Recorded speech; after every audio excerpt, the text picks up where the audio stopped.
and welcome back to the Unscripted Climb. It is Chris and I, and we are here with Bonnie Blackman, a publishing representative for Joustons, and also, as Chris so kindly said, really a jack of all trades. Her entrepreneurial mindset, her energy, and her wisdom is actually why Mike Smith, who is going to be Mm. on the episode either before or after this, referred Bonnie and said she would be just a wealth of knowledge for our listeners.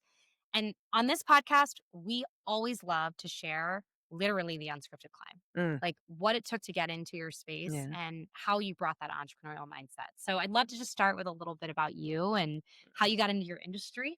Well, sometimes you control your life and sometimes life controls you. I was actually trained to be an educator. I taught art in high school. I got my master's in art education, and that was what I thought I would do.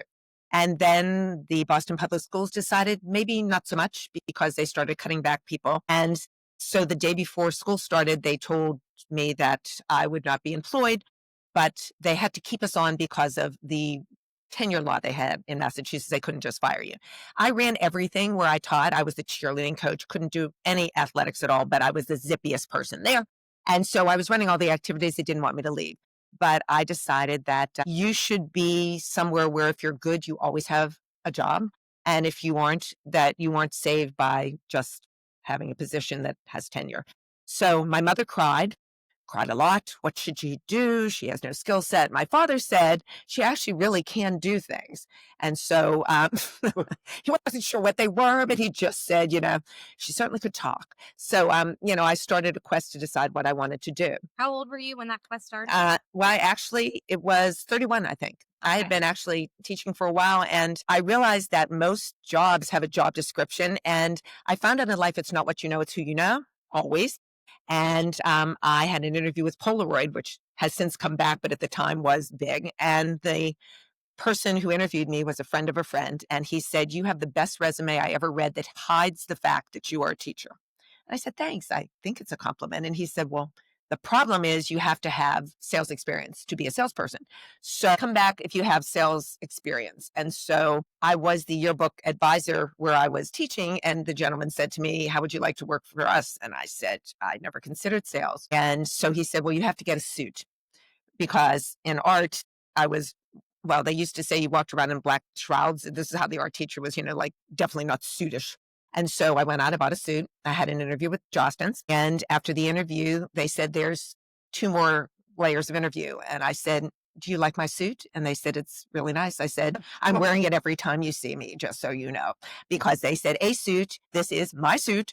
And so that's kind of like what they knew that they were going to get from me at the very beginning was nothing normal. So they hired me. And next thing you know, I said, "Don't put me anywhere where they talk slow." And so I was in New England and they flew me to New York City and said, "How do you feel about the New York City area?" And I said, "Intimidated, but we'll move on." And they placed me at the Jersey Shore, and the rest is what it is. The Mm. Jersey Shore. So were you there when Snooki became cool and all Oh, that? yes. Yeah. And that's not really what the Jersey Shore is like, but it certainly brought a lot of people down there. I'm actually uh, close to where Bruce Springsteen is, like the Stone Pony and all that stuff is about 15 minutes from my house. And I'm an hour and 15 from New York City and an hour and a half from Atlantic City and an hour and 15 from Philadelphia. So it's kind of a place where you can hit everything. That's pretty cool. Yeah, it is. A commuter bus can take you everywhere. So connect the dots for me from Polaroid to Justin. Well, I realized that I didn't want to be in education anymore, but I wanted to stay with kids. And so I figured at that point, Polaroid was doing a lot of educational training, and it seemed like a good way to transition my skill set because the thing that brings me joy is interacting with young people and people who care. I'm very intentional in what I do, and if I don't have impact, I don't like doing it. So I needed to do something where I was working with people or with some product that actually made me feel like there was value and wasn't just like selling something to sell it. So being a student-driven company, because I was doing yearbook, they got me involved in it. But I was one of the first women that they ever hired. And so it was Not Polaroid. challenge. Well, no, Polar didn't take me. Polaroid didn't take No, you. because I had to come. No, they said I had to come back with sales experience. And when I got the sales experience, he would hire me. He said, "There's check boxes we have, and we can't hire you without the check box." How did you hear about Justin?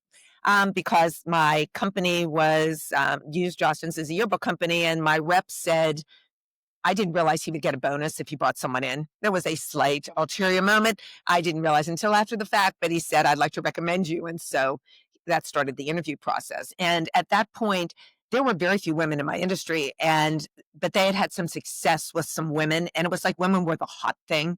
Like people wanted, maybe if we find a woman, and really what they should have said is maybe if we find someone good and she happens to be a woman, but they didn't think that way. They just said if she has breasts and she's a woman and she walks in, that she'll be really good, which was not true. So I started in a class of 20, and there were 16 men and 4 women. The last 4 in the class to last were the women.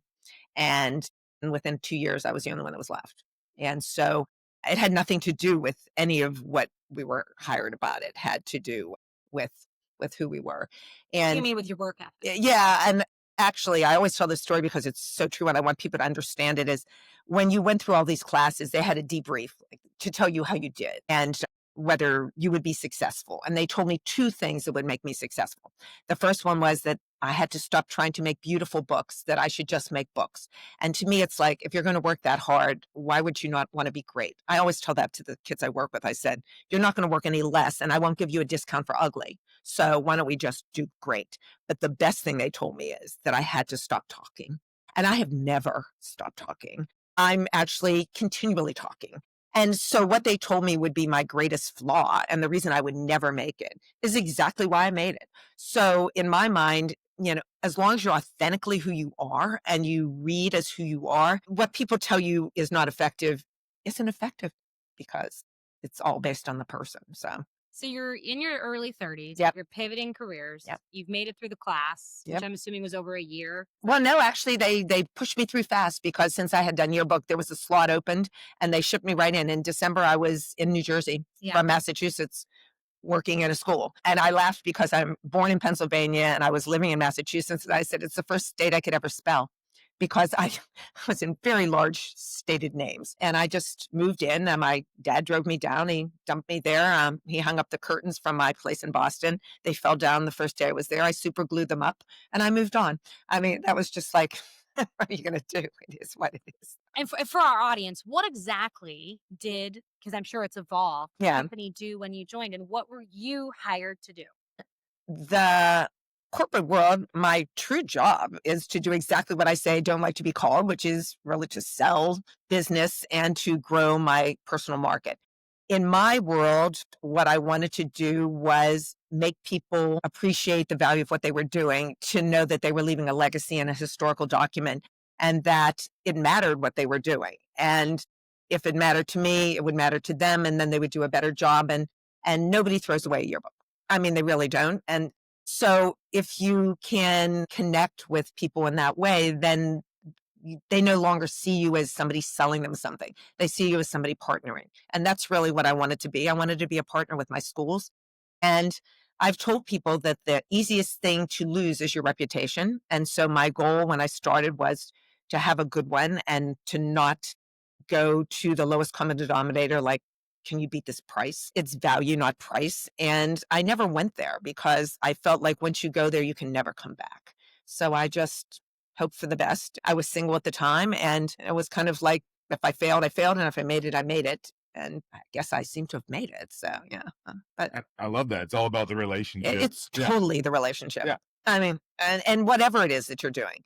Anyone who tells you it's something different than that doesn't understand what they're doing. Because I always tell people, in fact, I was done a lot of shopping here in Lincoln. I've been meeting people along the way. And I always tell people that if I get a good vibe from you, if I like you, I will be your greatest supporter. The world will know that not talking thing carries over to my life. So if I love this, if I love this experience, I will tell the world about it. If you do me wrong, I will also tell the world about it. I'm the same way. Yeah. So it really won't help you any. Look at my match. Yeah. I mean, really, it's kind of like you really want to either say this isn't going to work or walk away or something because it can only go one direction, which will be downhill. Because you read people, and I am not a big fan of phony.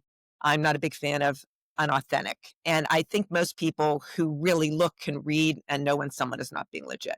And I always tell people I'm an acquired taste. I'm very aware of that. I think you have no mixed feeling about me. You either like the taste or you're not a fan.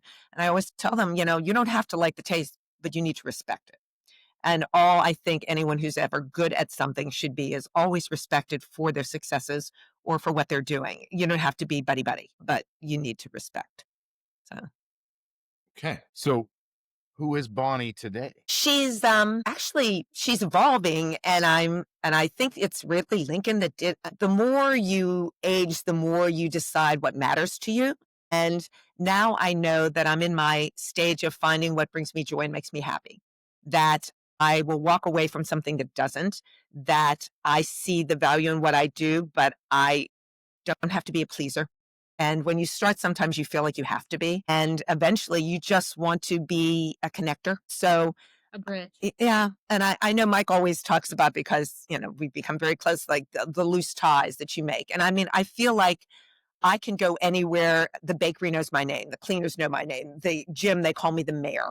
I mean, I just want to, I'll go up to you and just say, who are you? I'm very curious what gym you go to. It's called Crunch, and I don't know if they have one here, but it was called Jersey Strong at one point, and then they were purchased by this other place. And I'm the queen of the treadmill. After my husband passed away, I decided that my brother said, you think you're fit, but you're really not. And you have mom's arms and you have no tone. And we won't do the hand gesture he gave me. And I gave back to him on that comment. And then I went back home and I joined a gym. And when I joined, I said, here's my only requirement. I need the cutest guy you got. Because if I'm going to die, I'm going to die looking at something very cute. And for 4 years, I've worked with the cutest guy they got. He just had a baby. And I mean, everyone knows it. He knows it. We posed for pictures, and I said, I will be your least successful client, but your most fun. And it's been the case. I mean, there's joy in the process, and I do a damn good treadmill. That's all I can say. Okay, I'm just really curious. You mentioned you lost your husband. Uh, How long were you married, and how do you overcome that loss in entrepreneurship? Because you're in street sales, Well, right? my husband, we were married just shy of, I laughed because I said, I think he passed away right before our 30th wedding anniversary to avoid the gift. But I told him that I was joining the gym as his gift, just so he would know. He passed away during the COVID thing, but he had Parkinson's. He was sick for a year, and I would like to thank COVID. Most people have bad things with it, but it allowed me to spend quality time. And because we couldn't leave and schools weren't in session, you couldn't travel, everything was Zoomed or whatever. And we got to watch the Mandalorian series. We hung out. He was the cook. I was not. The guys in my company bought me a Blue Apron subscription, which to this day, 4.5 years later, I'm still using because I still cannot cook. And so I cook by numbers. But we actually had a wonderful year of whatever it was. It wasn't all good, but I said to him, I knew when he was going to pass away. I mean, I just knew that night, and I decided to do a yearbook. I was playing music. I think I was orchestrating some sort of a theatrical experience, but I had on Neil Diamond, and it was the song, I've Been This Way Before, and I Know I'll See Your Face Again. And it was like, and it was the first time he ever listened to me, because I said, there's a bar somewhere with lots of people at it, and I really think you should hang out there and not be with me, and that I'm really fine. And he took one breath and he left. I mean, it was the most powerfully beautiful exit. And unlike people who are sad, and everybody always says, I'm so sorry, I said, I am so grateful for the life we had. I celebrate what it was. I maximize what it was. And now I'm Bonnie 2.0, because I went from being single to being married for a long time to now being single again. And it's rediscovering myself and what I liked about me. And I really I downplayed who I was when I was married with my husband. I was a bigger personality than him. He was a wonderful guy, but I'm like an alpha thing, and I had to kind of tone it down. Do you regret doing that? No, because I knew that I could change easier than he could. And I knew that it was better for him, for me to be that way, because he was good with it. Thank goodness he knew how to run money, and I knew how to make it and spend it. So thanks to my husband, I have it. He was all about, making sure that, he was the very grounded person. And he said to me, you're so spontaneous. You would just do something right off the cuff, and he would not do something. So somewhere in between us was a normal person. Like, That's me and my husband. yeah, too much me and not enough him, and somewhere in the middle we found whatever. So it Yin was, and yang. yeah, it truly was. I don't think there never should have been two of me in a relationship, and there shouldn't have been two of him, because it just would have been a disaster either way. But It was, a wonderful phase in my life. I'm not sure I ever thought I would get married. We got married late, so we didn't have children, and, well, he had said, "How do I feel about them?" And that was the only question I debated of whether I should answer it or not, because my mother's comment was, "Move in, move in, move in." My mother was so she said, "Oh my god, this is the moment she actually will get married." And so, that was what is the answer to that question? But my thing was, in my answer, that I didn't know how to be a wife, so I wasn't sure at that point in my life I knew how to be a mom, and it was later in life, and so I said, "Let's be honest, he had blonde hair and blue eyes, and I had me," and I said, "I will be the dominant thing that comes out, just so you know, so I think we should just not, just see what happens." So I said, "If we get pregnant, we'll get pregnant," and, it ended up just being the 2 of us, so, yeah, it was, life does what life does. I just believe it flows, and you kinda roll with it, and you make your own stuff.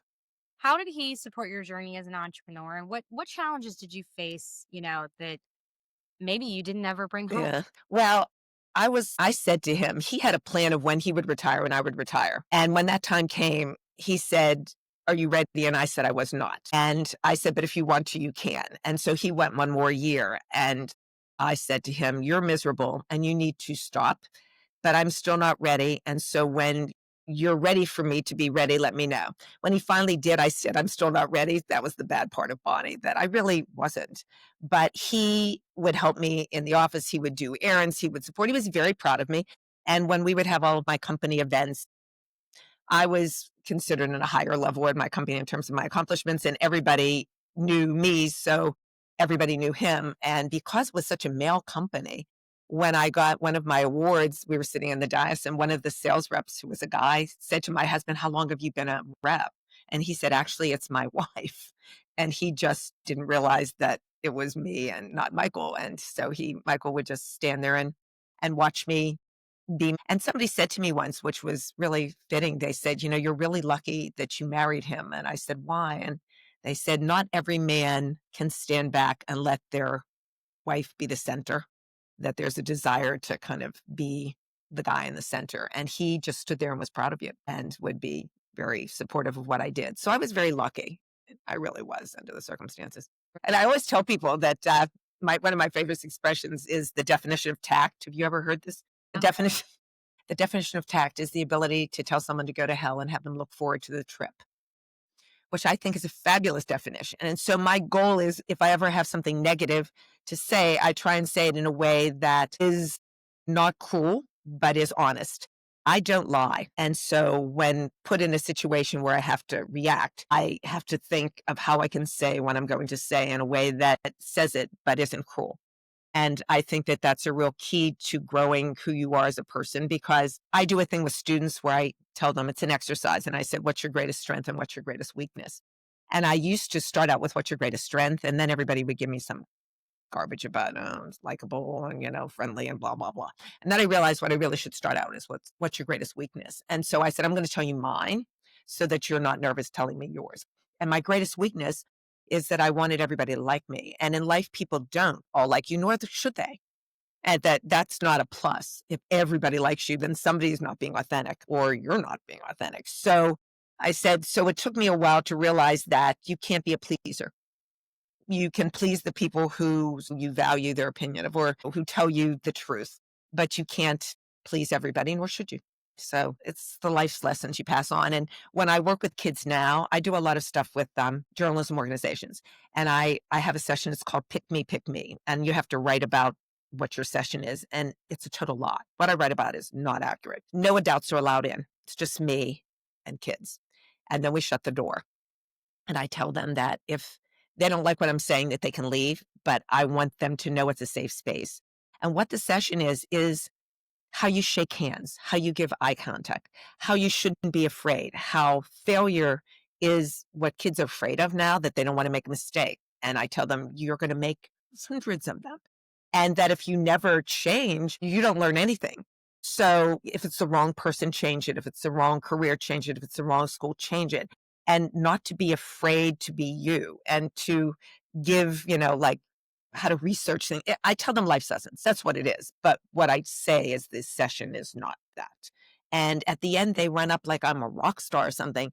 and ask for my autograph and can they take pictures. And I think it's just because they want adults to see them as who they are and to be honest and authentic. And COVID messed up kids, Yes, Yeah. it did. messed them up. And they will tell you that it messed them up. They won't necessarily tell their families. They don't know how to look at each other. They don't know how to talk to each other. They don't know how to interact with each other.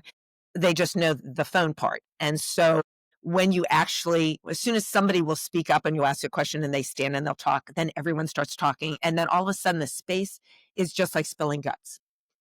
And that's what I want them to be able to do with the door shut. And then they leave and, and they feel like somebody understands. Yeah. And Somebody listens. yeah, I mean, Yeah. that's really what they want.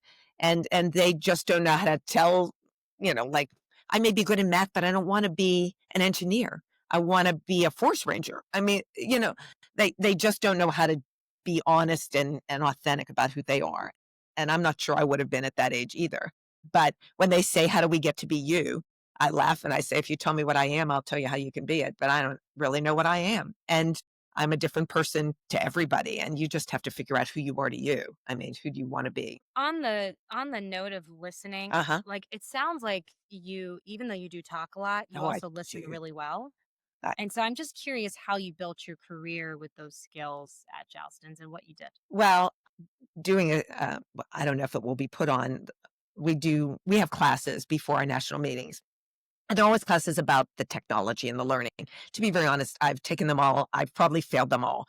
I probably have understood 25% of everything I've been supposed to know for my entire career. So I came up with a course that I want to teach called Lessons Learned at the Bar, in the Car, and Near and Far. And I want it to be people talking about a life lesson or something that made an impact that was what you carry through. It's not what you learned. It's what you sense, what you do. Where is the authenticity to it? So my best thing is just hanging out with people who have been successful in what they do, whether it's as a parent or in your career. It's just being with someone who is authentically who they are and that you can say, that is the coolest thing that you just said to them. Where'd you get that? Oh, I heard that somewhere.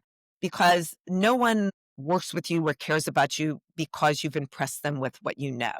It's kind of almost a little obnoxious. I mean, when you're just so full of yourself. Ostentatious. Yeah, so full of yourself, and this used to drive my husband crazy and it did till the bitter end, but I'm unbelievably self-deprecating, brutally so. I mean, no one enjoys making more fun of themselves than me about me. How I look, how I act, how I fall over, all because I think that if I can make fun of me, because I'm very comfortable being me, then you can be comfortable doing something stupid too. If I've messed up and I said, on the treadmill, they took a selfie. My friend was doing it. Bonnie flew off, just like you see in the videos, right off the treadmill on the floor. And so he said, oh my God. He said, no one saw. I said, seriously? It was the crash around the world. I mean, and my trainer came late and he said, heard you flew off the treadmill. I said, yes, I did. And so, I mean, it became the Bonnie on the treadmill thing. I thought it was hysterical. And my trainer said, I'm not surprised you fell off, but I'm pretty impressed you weren't hospitalized. I said, thanks. It's good to know. So, I mean, I just think you have to laugh at yourself. Life is too serious to be so intensely concerned about every movement or action that no one died in most cases in what happens to you. You can recover and just rise above it. Everything that mushed up or messed up that you did wrong. I remember one day I was driving to New York. It was a blizzard and I was holding onto the steering wheel and I saw my hands that looked like they were white from the tension because I don't like to drive and definitely not in the snow. And when I went back home, somebody asked me if I would come into New York the next day. New York never closes for snow. I was going over the bridge to 9/11. We just never close. And so I said, I'm not coming in the snow anymore. And they said, but we're here. And I said, I know you're here. But if you want me to ever be there again, you can't have me drive in the snow. So I'm not coming. So you just have to just set the rules. And if it doesn't work, if they say, then we'll call someone else, then you say, I think that's probably a better fit because I'm not coming because I'm just not. And, you do what you do. I love that too. And I love how you were talking about like the failure with kids because failure is inevitable. It's what you do with that failure that can make or break Yeah, you. yeah. Really. The cards you're are, teaching them. They don't get that And I because they're think too scared. they're to too fail. scared and they become frozen and immobilized. And thus they do nothing, which is the worst of failures, which is not making a decision at all. And, a decision can be right, wrong, or any of the above. And if it's wrong, then you say, boy, did I make a mistake on that one. You have to own your failures and your successes. And no one impresses you when they tell you what they've succeeded in. They're really more impressed if they hear how you overcame what you failed in. You know, That's the story. it's so true because I had a meeting this morning with a potential client and, he's, telling me his story and he started to take down the layers and tell me about Yeah. something really scary in business. And then I started to tell him about something really scary in business. All of a sudden, we're just going back and forth and we're like, all right, so you want to work together? Yeah. Yeah. Yeah, I do. Yeah. Well, yeah. Yeah, Been because we there. both That know what exact. it's Yeah. like to go through the trenches, which means we're going to treat each other with love Yeah. and respect and empathy. You know what's interesting? When I lost my job, well, the teaching thing, it was the scariest, but it actually made me fearless because it made me realize that every time something bad happens, in many cases, it leads to something really good. Something you never would have done had the really bad thing happened. So my fear of something became a lot less fearful. I would try something and then it would lead to something else. I would never have thought of myself as a speaker at big events, but I did something once and I liked it and then I wasn't as afraid. I mean, I spent a lot of time in the bathroom before I went on stage, but other than those things, when you went out when the lights are on, it's kind of like I had fun with it. And so if you don't try and stretch, life becomes very boring. And I don't like very boring. And I don't like boring people and I don't like boring things. Sometimes you have to work with what you work with in your business and you do what you do. But your choice of who you choose to be with when you're not asked to be with someone, that really defines who you are. It's your friends outside of the realm of what you have to do. It's who you choose to be with versus who you have to be with, who you choose to be versus what you have to be. I mean, I can wear a suit. I can do all the stuff that makes me very classically professional, but the real me isn't that way at all. And so I usually try and clarify that I can be whatever you need me to be in any given situation. But if you want me to be me, this is what it is. Okay. I want you to just take 2 minutes to brag about yourself just a little bit. Okay. Because Mike, referred Bonnie to this podcast and he said you've brought in a tremendous amount of business Yeah. adjustments. Yeah. And I think for our viewers to understand like the true amount of success Yeah. you've had with this mindset, Yeah. just give us the highlight reel of what you've accomplished. Well, we have various honors clubs that are based on the delivered volume of your successes. And the top honors club is the Masters Club. And I think it's $34 million. I'm not even sure. It goes up every year. And so I never believed I would make it into that club. But the end result was that it was all men. My one girlfriend went in 6 months before me, and I was really glad she did because it was very much about women empowerment. And to me, it was about making the level and not making the level as a woman. So she gave a big speech on the first woman, and I would have given a big speech on, yay, I made it in the honors club. But because of that, they give you this blazer, and they only had men's blazers. So they asked me to find a blazer that a woman could wear. And the men's blazer has an ascot and it had a little jam and it says Masters Club. So I said, I'd like a little bolero, something cute. And they said, oh, we have to wear something that, looks classic and we can have it all the time. So they made me buy this Jones of New York blazer that just had stitching that said Masters Club. And I tell them that I feel like I'm an usher at a theater every time they make me wear it. And the Masters event is always the final night. You got all dressed up glam. And then I threw on the jacket and I looked deglammed. And my one friend said, do you want to be a nothing or do you want to be up there? So you sit on the front and you welcome new masters in. And so I've put a jacket on other people. When you go into the club, you are given the jacket by somebody who is in the club. And what does being part of the club even mean? Just to clarify. It means that you've reached a certain performance level that is an honors level of, these are the people who are the founding fathers, mothers, whatever it is, up there. And I guess you're revered, but in a very weird sort. I mean, I don't find anything revering. I'll tell you what you get. You get to go to the cocktail party all the time for free. I mean, like they have the best cocktail party. And I thought the year I went in, you only got in the year you went in and they said, you're an idiot. You get in all the time. So I was very big fan of the cocktail party thing, but you choose the person who wants to put the jacket on you. And the person that I asked to do that was one of the gentlemen at Jostens who in my second year, when I got on the elevator, he said, you're Bonnie, aren't you? And I said, oh my God, the most important person in the company remembered who I was. And so when I went into the club, I wanted him to give me the jacket because I felt like by him knowing me, I would make it. So everyone sees the highlights, but tell us what are the most the difficult things you had to do to get Uh, there? I'm going the $50 million club this meeting, so I guess that means I've kept on trucking. But Say so. yeah, So- yeah. Well, you know what?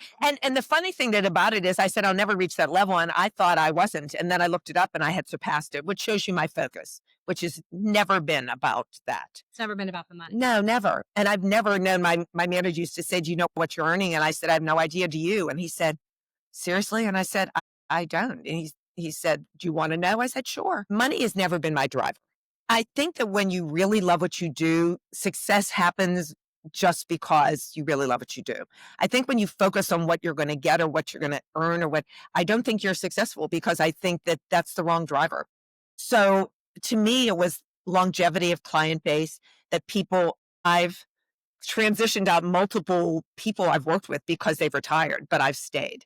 The fact that being a person who is so much senior than high school and college kids I work with, that they invite me to their parties and that they want to hang, and that they don't ever see me, they feel me, that they see me as the most energized person in their space. I think that's the greatest compliment that I can get in what I do, that I'm viewed as kind of timeless, in that I still resonate even as generations and groups have changed. And I'm very proud of that, that I didn't stop as the company evolved and the technology evolves and things change. I think if you're authentically who you are, you change, but you're constant, and people like constant. As everything else is different, you become like the rock, and they feel comfortable knowing that you'll take care of them. And I think that that's what happens in business. Spectacular. I like Bonnie. Do you? Yeah. I mean, I always say it's like diarrhea in the mouth. I just keep talking, but Yeah.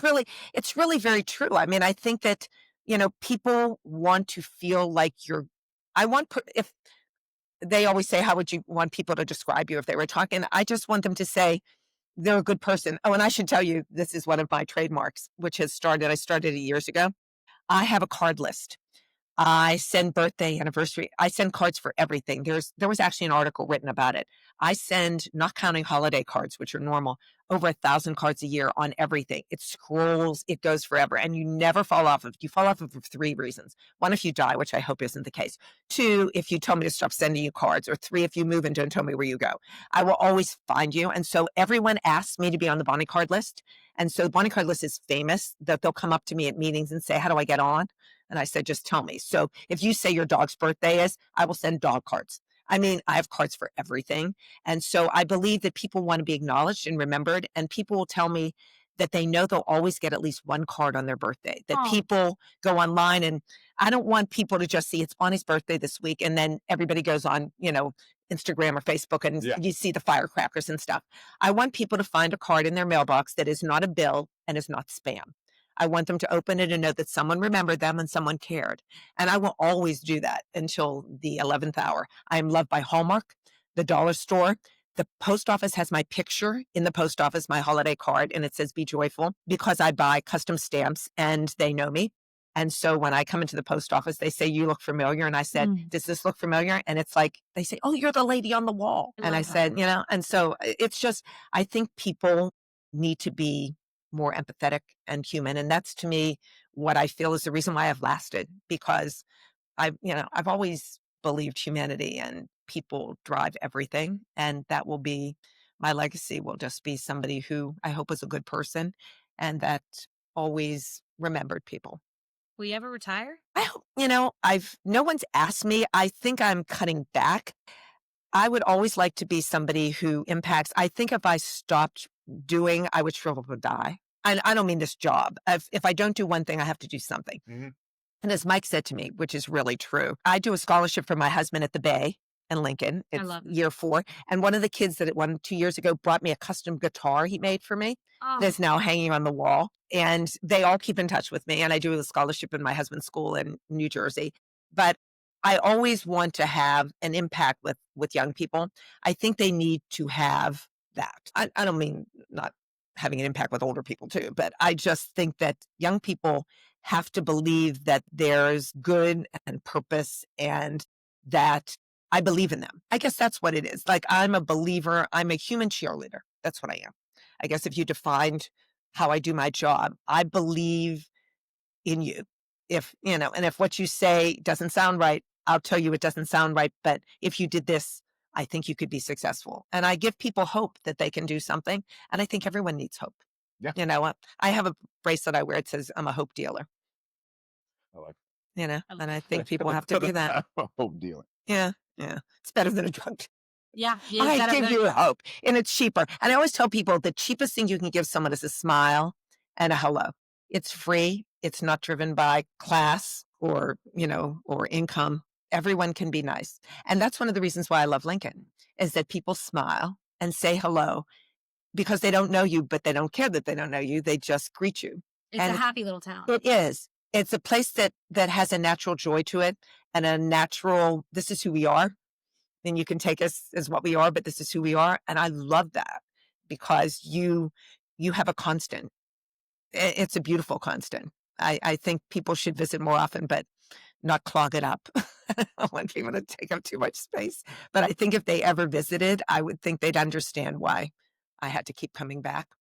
Well, that brings us a lot of joy. We Yeah. love this city. So as we start to kind of, think ahead and wrap up, what do you think, looking back, were the key things you did when things were hard to keep you on the climb? I think that when things happen that seem disastrous or bad, you have to think that it could have been worse. Like if you notice, I have this brace, I fell in a parking lot at one of my schools because I'm always rushing. I think every part of me is rush. And I was really annoyed because I'm a righty. And I said, well, ain't that great? But then I said, you know what? You fell on your backpack. You didn't bleed. You didn't break your glasses. You didn't chip your teeth. You didn't do anything that could have made you could drive home. I still can give the finger. I mean, I have a free finger available, which I thought was very helpful. It is. In New Jersey, it's very helpful. And so I thought, you know what? It was bad, but it could have been worse. And I think no matter what happens to you, you have to say, well, this is what happened, but it could have been worse. And then what are you going to do about it? And so you always have to look at what's next, whether it be big or small, and just figure out that you can turn lemons into lemonade. And that's kind of whatever your position is or whatever your situation is, there's always a way to find some joy and happy in it. And it's your job to do it. I always tell people it's no one's job to make you happy. There's no one's job to make you healthy or happy, is what I tell people. I joined the gym because it was my responsibility to give myself physical fitness, nobody else's. And it's my job to make me happy. It's your job. I can make you happier, but I can't make you happy. You have to own your happy and you have to decide that that's something that you want. And so when you've decided what matters to you and it's what you want, then you can put it on steroids and, really blow it up. But you have to start with something first. So always find your happy. I think that's a great, wonderful piece of advice and wonderful to end with. If people want to reach out to you after the podcast, how can they find you? Well, if my system doesn't block you, my email is bonnie.blackman@jostens.com. And everyone in America, I think, knows my cell phone. So if you would like to join America, because I always tell kids, and you can also join my birthday list if you really want. Yes, my cell phone is 908-415-9505. Just say who you are and that you heard me on this fabulous experience, which hopefully didn't bore you to pieces. And I'll put you on the list, but you got to say your address. And I don't need your year. Don't share the year, just share the date. And you'll get a Bonnie card. Lovely. Thank That's you awesome. so much. Thank you so much for having Such me a on. delight. It was was a great. joy. And thank you for letting me come to Lincoln and be part of the family. We I appreciate it. Thanks, everybody.